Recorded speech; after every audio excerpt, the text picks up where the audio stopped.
Well, across the country, states are reporting higher numbers of COVID-19 cases. But should we be scared of that spread? Here to talk more about those numbers is Dr. Scott Atlus from the Hoover Institute. Good morning, Dr. Atlus. Long time no chat. Good morning. How are you? I'm well, sir. All right, I'll say the numbers. Over the past 2 weeks, infection rates or positive test numbers are up 43%. ICU beds, supposedly in California, up a reported 37%. You look at those numbers, a lot of folks get scared. You get... Well, I don't get scared when I do a more than superficial analysis of the numbers. And when you look all over at the states who are seeing a lot of new cases, you have to look at who's getting infected, because we should know by now that the goal is not to eliminate all cases. That's not rational.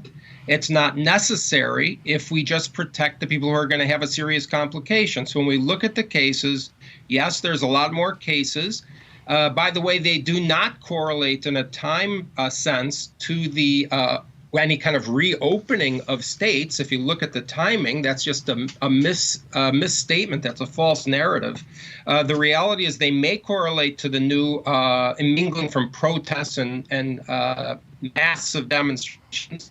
But suffice it to say that the vast majority of cases are in younger, healthier people. The overwhelming majority of cases, in fact, we know younger, healthier people do not have a significant problem with this disease, with the infection.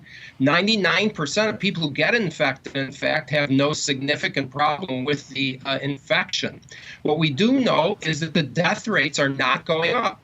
Despite all the hand-wringing, that's what really counts, is are we getting people who are super sick or dying, and we're not.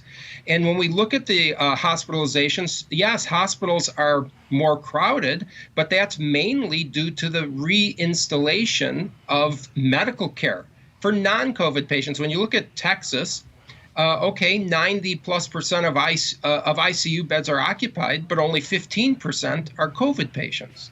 Well, 85% of the occupied beds are not COVID patients. So I think we have to look at the data and be aware that it doesn't matter if younger, healthier people get infected. I don't know how often that has to be said. They have nearly zero risk of a problem from this.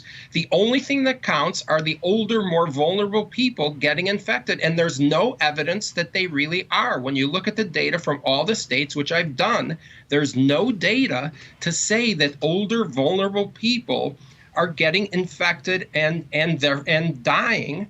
And then we look at a couple of other things, if I may continue. Sure. When you are hospitalized with COVID-19, we see the hospitalization length of stay is about half of what it was. We see the mortality rate for people who are hospitalized is 1/4 of what it was. What does that mean? That means, A, we're doing a better job protecting the vulnerable, which is the goal. B, we're doing better at even treating people who actually need hospitalization. And then we have to look at two other points. It's anecdotal, but because it's hard to prove, but it looks like about 20 to 35% of people hospitalized as COVID hospitalizations are hospitalized for something else. And they just test positive. They're asymptomatic. They test positive for COVID-19, and they are then categorized as COVID hospitalizations. Even if you're coming in to have a baby, for appendicitis, for a kidney stone, if you test positive for COVID-19, you're called a COVID-19 hospitalization. I mean, that's misleading information. And again, it instills fear.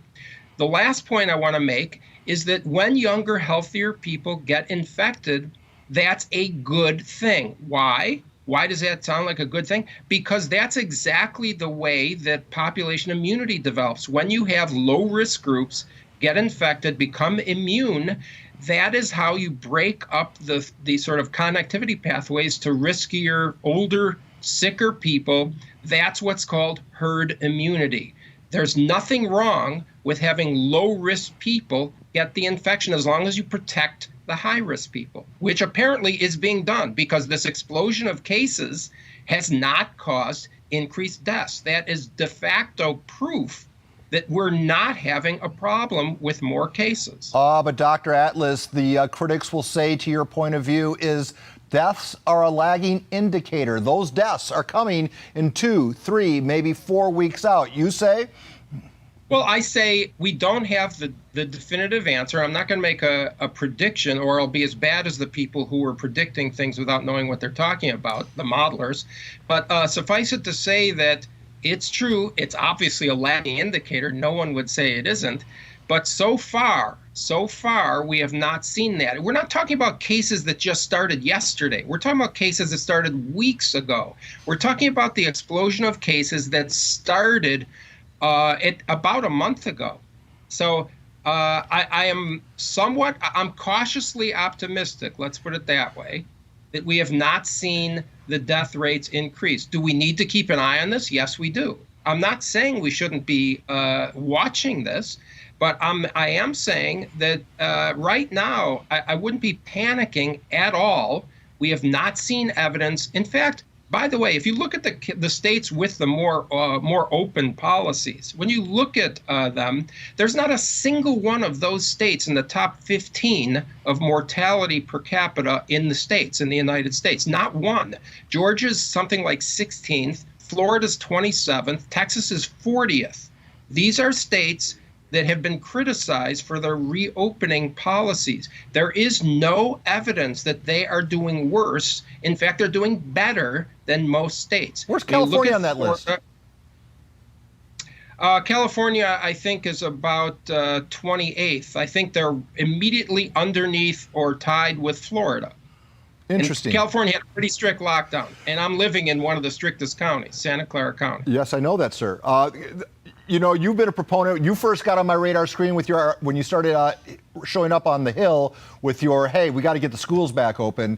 And you were citing the reasons why. And I only bring it up because I know you still believe that, but this just came down from the San Francisco Chronicle. 40 South Bay school principals are in quarantine after being exposed to a COVID-19 during an in-person meeting to plan to reopen schools in your neck of the woods. So, well, so what? I mean, I don't understand that's not the problem. We're not educating superintendents of schools here. We're talking about the children. I mean, there's a couple things. This really needs to be said. It's not like, okay, let's stop schools. There's no problem with that. There's a huge problem with that. We're supposed to be educating the children. The schools are for the children. The children have virtually zero risk by the facts all over the world from a significant infection. They have zero risk of death. They have nearly zero risk of spreading infection even to their parents. This is validated all over the world by the facts. And we're sitting here saying, oh, we better close schools. Why? I mean, there's zero reason for this. If we want to protect the teachers in K through 12 schools, the median age is 41. That means half are younger than 41 in the U.S. 82% are younger than 55. For the rare teachers that are in a high-risk group, they can protect themselves. They don't know how to use 6-foot spacing and wear a mask if they want. Or if they're so afraid, they can stay home. They can stay home and teach from a distance. There's zero reason to lock down the schools when the children have no risk. The harms, by the way, are critical here to understand. We have in Boston area, 50% of students don't even log on. Distance learning is a failure. There's a 30% drop in reading level. This is also contingent on having what I call the paraphernalia of the affluent. Not everybody has it. Oh, they could just buy another iPod or iPad. And, you know, the other thing to understand is that we have child abuse going up. Okay, this is the unreported, heinous, egregious problem with closing schools. The schools are the #1 location where child abuse is reported.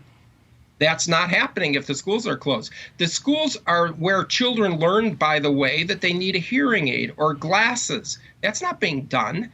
And so we have a 35% increase in the pediatric emergency rooms of serious child abuse. We're talking about people who bring their kid in to the hospital because they think they may have killed them or broken their bones. 35% uptick in that. We know that that's the tip of the iceberg here. When people lose their jobs, when they have problems at home with our serious financial problems, which have been caused by the lockdown, not the virus, the lockdown, child abuse is going way up. We're not even seeing it because the schools are closed. There's so many problems with keeping the schools closed, yet we're going to keep them closed when children have zero risk. Zero risk. We're going to keep them closed because of the rare teachers that are afraid to go in. That to me is really an outrageous abuse. It's really disgusting. I don't even know how to really fully explain how bad a decision that is. All right, I feel your passion.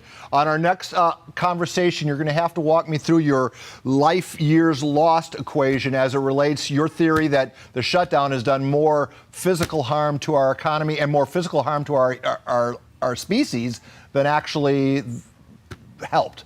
The lives saved in COVID-19 pale in comparison to the lives lost because of the shutdown. That will be our starting point. It's not a theory, by the way. One correction, it's not a theory, it's a fact. Okay, so we'll pick up our next conversation. I promise that'll be our starting point, okay? All righty. Dr. Scott Atlus, everybody, from the Hoover Institute at Stanford University.